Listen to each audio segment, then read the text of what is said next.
안녕하세요. 사서 K입니다. 오늘 소개해드릴 책은 마흔.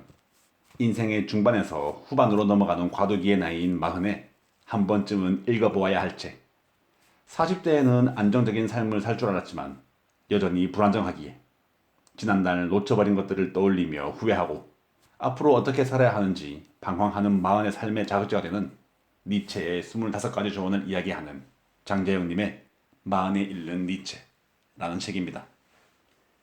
니체를 사랑한다면, 니체의 철학을 사랑한다면 이 정도는 되어야 하지 않을까요?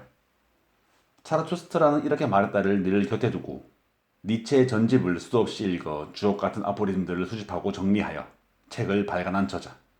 누군가를 사랑한다면, 누군가에게 빠진다면 이 정도는 되어야겠다 싶었습니다. 그리고 저도 니체의 철학을 여러 책들을 통해서 만나보았지만 내가 만났던 것은 과연 무엇이었나?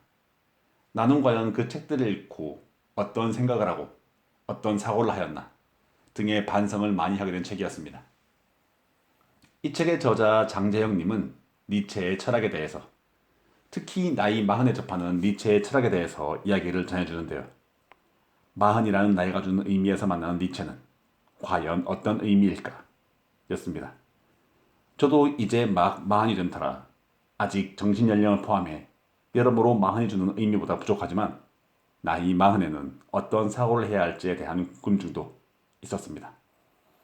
저자는 나이 마흔에 대해서 이제는 인생을 단단하게 받쳐주었던 것들을 책임지기 시작한 때라고 할 수 있다며 더불어 나이를 먹은 만큼 인간관계에서도 일에서도 가족에게서도 모든 면에서 누가 봐도 제법 훌륭하게 해내고 싶고 그런 평가를 받고 싶은 때라고 이야기를 하고 있습니다. 그럼에도 불구하고 여전히 불안정하며 매너리즘에 빠질 수 있는 무료하고 위험한 때라고도 이야기를 하고 있죠. 때문에 마흔을 일생의 경계라고 이야기를 하고 있습니다. 인생의 중반에서 후반으로 넘어가는 나이 마흔. 바로 이때 우리에게 니체가 필요하다고 이야기를 합니다. 자기의 확립, 운명 극복과 자기 성장을 중시한 철학자인 니체.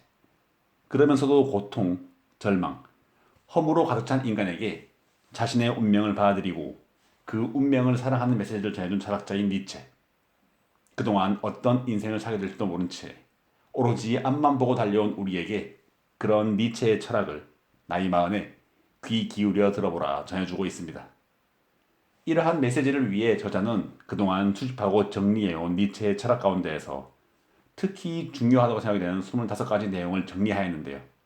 저자의 사유를 통해 니체를 조금은 더 잘 이해할 수 있었고 책을 접했으면서도 미처 알지 못했던 니체를 새롭게 맞이할 수 있었습니다. 저자는 이 책의 구성을 다음과 같이 하였는데요. 각각의 내용에 대해서 자신이 수집한 니체의 사상을 먼저 소개합니다. 그리고 이 사상을 해석해 주는데요. 니체가 이 문장을 통해서 과연 어떤 의미를 전달하고 싶었나 하는 부분이었습니다.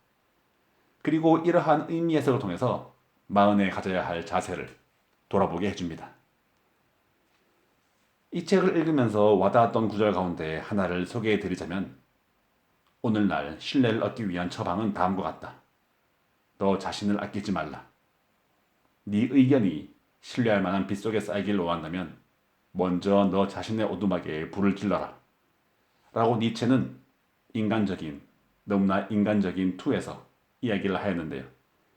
이 문장에 대해서 저자는 아마도 오두막은 내가 지금까지 아무런 의심 없이 믿어왔던 가치, 체계를 의미할 것이다. 그 오두막 안에는 내가 막연히 믿어왔던 것들, 예를 들어 어떤 신념이나 이념, 양심 같은 정신적 가치들이 들어있다며 마흔에는 이제까지 자신이 옳다고 믿어왔던 정신적 가치들을 의심해 볼 시간을 가져야 한다. 라고 이야기를 이어가고 있습니다. 그리고 거리의 탑들이 얼마나 높은지는 탑 안에 있을 때는 알 수 없다라며 그 거리를 멀리 떠났을 때 거리의 탑들이 얼마나 높은지 볼 수 있다고 전하고 있습니다. 결국 저자는 자신의 오두막에 불을 질러라라는 니체의 문장에서 지금까지 우리가 진리라고 믿어왔던 것들을 의심해보기 위해서는 대상에서 조금 떨어져 객관적으로 바라본 태도가 필요하다라며 특히 나이 마흔에 이러한 태도가 필요하다고 역설하고 있습니다.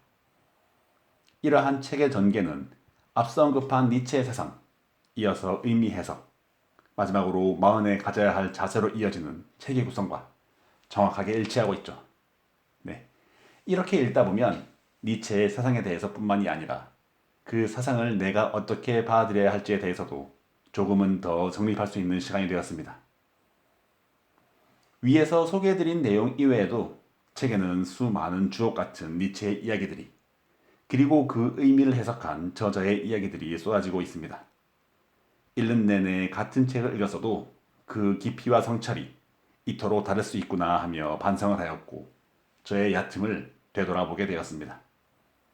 이렇게 현실과 한계를 인정하면서도 매 순간 열정적으로 인생 전체라는 흐름을 타며 여유롭게 살아가고자 했던 니체의 정신과 철학을, 그리고 그가 전하는 행복을 우리에게 전해주며 인생의 전환점에 선 마흔에게, 더 나은 방향으로 나아가고자 하는 마흔에게, 여전히 흔들리고 불안정한 마흔에게 지금 이 순간을 잘 살 수 있는 방법에 대해서 이야기해 주고 있습니다.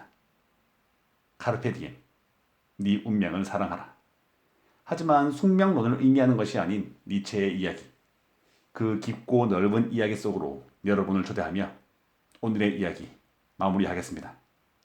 네, 오늘도 이렇게 들어주셔서 감사드립니다. 더불어 사서 K의 책 소개가 재미있으셨다면 좋아요, 구독, 알림 설정으로 사서 K가 매주 들려드리는 다양한 책들과 만나실 수 있습니다.